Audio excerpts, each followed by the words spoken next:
Dinda Maisari, mahasiswi semester 4 Pendidikan Guru Sekolah Dasar, Universitas Tunas Pembangunan Surakarta.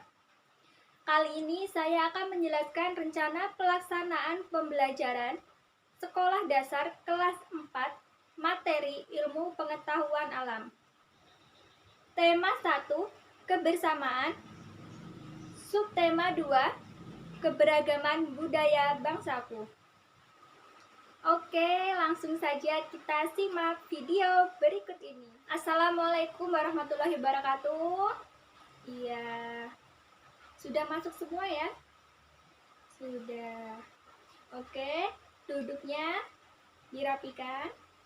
Ya, silakan ketua kelasnya untuk memimpin doa. Ya.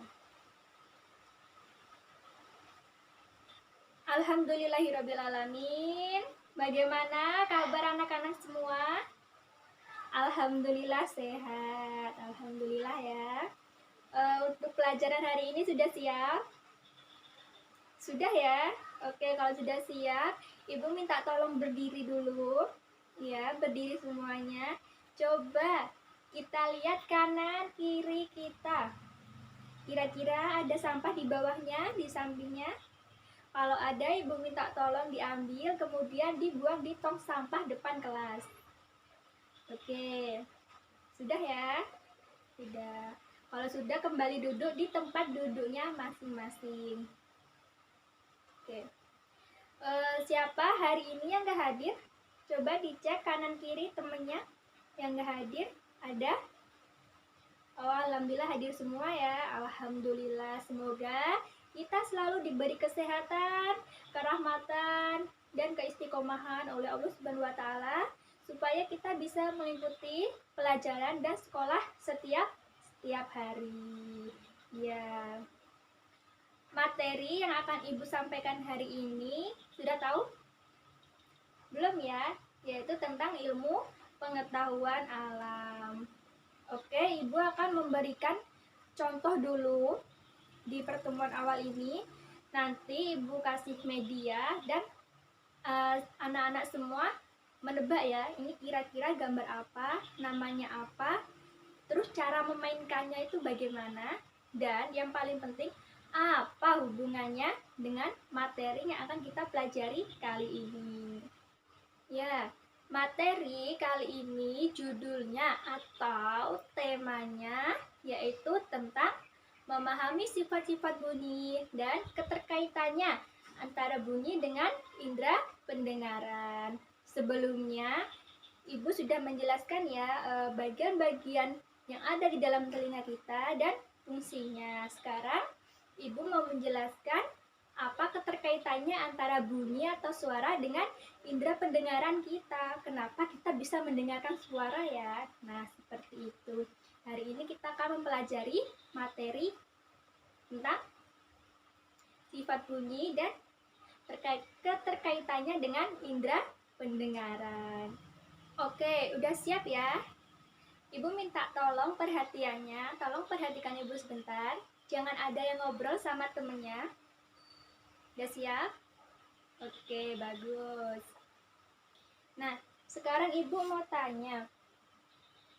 Ada yang tahu ini namanya apa? Hah? Iya, benar tuh, trompet. Kira-kira cara memainkan alat musik trompet ini seperti apa? Cara memainkannya? Oh iya, benar, yaitu ditiup. Apalagi ini? Ini namanya, ada yang tahu? Drum ya? Iya. Cara memainkan alatnya gimana? Ya, benar. Dipukul. Menggunakan apa? Menggunakan stik kayu. Ya, pada benar dan pada pinter semuanya nih. Habis itu, gendang dan ketipung. Cara memainkannya sama ya, yaitu dengan dipukul. Nah, terus pasti anak-anak semua pada tanya, loh, apa ya hubungannya antara alat musik ini dengan telinga? Kira-kira pasti pada tanya seperti itu ya, apa hubungannya gitu kan? Nah, sebelum kesini, Ibu mau menjelaskan dulu. Ibu mau menjelaskan yaitu pengertian bunyi. Nah, kira-kira Ibu berbicara seperti ini kalian mendengar? Mendengar ya? Oke, mendengar dengan jelas dan baik. Bunyi adalah suatu getaran dan merupakan hasil perambatan energi, di mana semakin kuat atau semakin keras benda ditekan, maka semakin kuat dan keras pula suara yang dihasilkan.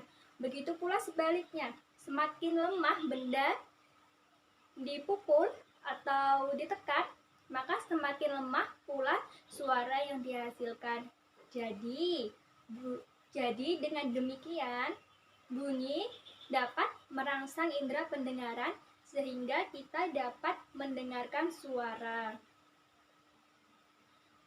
Jenis-jenis bunyi atau macam-macam bunyi, sumber bunyi itu sangat banyak sekali.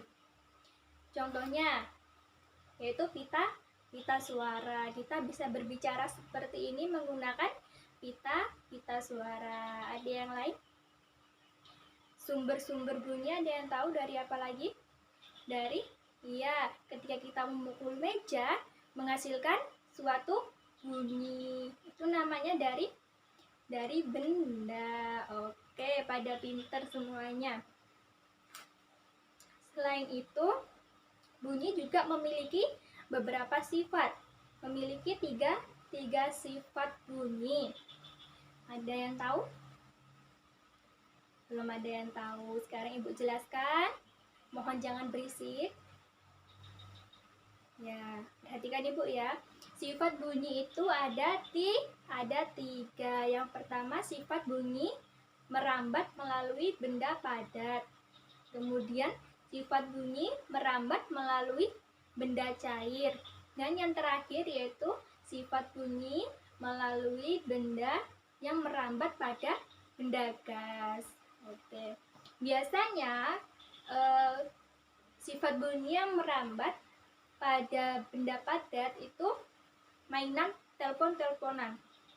Mungkin sering anak-anak Ibu ini di rumah kalau bermain sama teman atau tetangganya pernah memainkan permainan telepon-teleponan yang dari kaleng itu, ya, yang dari 2 kaleng itu, kemudian di bolong ya di tengahnya itu, kemudian dikasih benang. Yang satu ngomong nih, terus yang satu mendengarkan. Halo, gitu kan misalnya. Nah, kok bisa ya kita bisa mendengar suara itu? Ya karena ada rambatan dari benang tersebut. Kita berbicara, suara kita merambat melalui benang yang sudah kita pasang. Jadi kita bisa mendengarkan ketika teman kita memanggil. Oke, seperti itu. Dan yang kedua yaitu sifat bunyi yang merambat pada benda cair. Ini biasanya digunakan oleh tim SAR untuk mencari kecelakaan yang biasanya terjadi di tengah-tengah laut. Seperti itu. Dan yang ketiga yaitu sifat bunyi yang merambat melalui benda gas. Benda gas, udara itu merupakan sifat bunyi. Udara itu merupakan sifat bunyi yang berasal dari benda gas. Seperti Ibu berbicara seperti ini, kalian bisa mendengar itu melalui sifat bunyi benda gas. Ada suara burung yang berkicau, ada petir, ada apa lagi? Nah, itu merupakan sifat bunyi yang berasal dari benda gas karena melalui udara dan merangsang atau terperangkap oleh telinga kita. Sudah, dan mungkin ada pertanyaan nih, kenapa kok ada hubungannya antara bunyi ini atau benda ini dengan cara kerja telinga? Oke, Ibu jelaskan. Hubungan antara benda ini dengan telinga kita. Karena ketika benda-benda ini kita mainkan, dia akan menghasilkan suara. Dan suara itu dan telinga kita, maksudnya telinga kita ini akan bekerja untuk menangkap suara yang dihasilkan oleh benda ini. Caranya seperti ini ya, cara telinga bekerja atau menangkap suara. Pertama, ketika ada suara, organ telinga kita yang paling luar, apa namanya? Daun telinga kita itu menangkap suara. Kemudian setelah daun telinga kita menangkap suara, dilanjutkan atau dimasukkan ke dalam melalui udara. Setelah melalui udara masuk ke dalam telinga kita, dia akan menyampai ke gendang telinga. Setelah menyampai ke gendang telinga, di sini terdapat tulang-tulang kecil atau syaraf ya, yang menghubungkan syaraf ini ke otak. Maka dari itu otak langsung merangsang apa yang sedang didengar. Seperti itu. Pertama dari daun telinga menangkap suara, kemudian masuk ke dalam telinga melalui udara. Setelah masuk melalui udara ke dalam telinga, kemudian gendang telinga bergerak. Tulang-tulang yang ada di dalam ini juga ikut bergerak, kemudian melanjutkan ke ujung syaraf, dan di ujung syaraf ini masuk atau merespon ke otak, sehingga suara dapat kita cerna melalui otak. Oke, seperti itu ya kira-kira hubungan antara benda yang bersuara dengan cara kerja telinga. Kira-kira dari awal Ibu menjelaskan sampai ini ada yang mau ditanyakan? Oh, tidak ada yang mau bertanya? Kalau tidak ada yang mau bertanya, Ibu ada sebuah games, namanya itu games konsentrasi. Oke, cara bermainnya seperti ini. Ketika Ibu berbicara, misalkan sebutkan mata, tapi Ibu mengecohkannya dengan gerakan tangan. Misalnya sebutkan mata, seharusnya kalian memegang mata, bukan memegang ke kepala. Misal pegang mulut. Nah, seharusnya kalian fokus dengan apa yang Ibu instruksikan. Kalau pegang mulut ya berarti pegang mulut. Kalau pegang mata ya pegang mata. Jangan terkecoh dengan gerakan-gerakan tangan seperti itu. Ya. Bisa ya? Bisa, ayo kita coba. Semuanya berdiri. Kita mulai ya. Oke, fokus dengan apa yang Ibu instruksikan. Fokus dengan suara, bukan dengan gerakan. Oke. Pegang telinga. Ya, masih banyak yang salah ya. Memegang telinga, bukan mata. Ayo fokusnya ditambahkan lagi. Konsentrasi. Oke, Ibu ulang. Pegang hidung. Ya, alhamdulillah. Kira-kira 50% ya sudah pada konsentrasi. Ulangi lagi.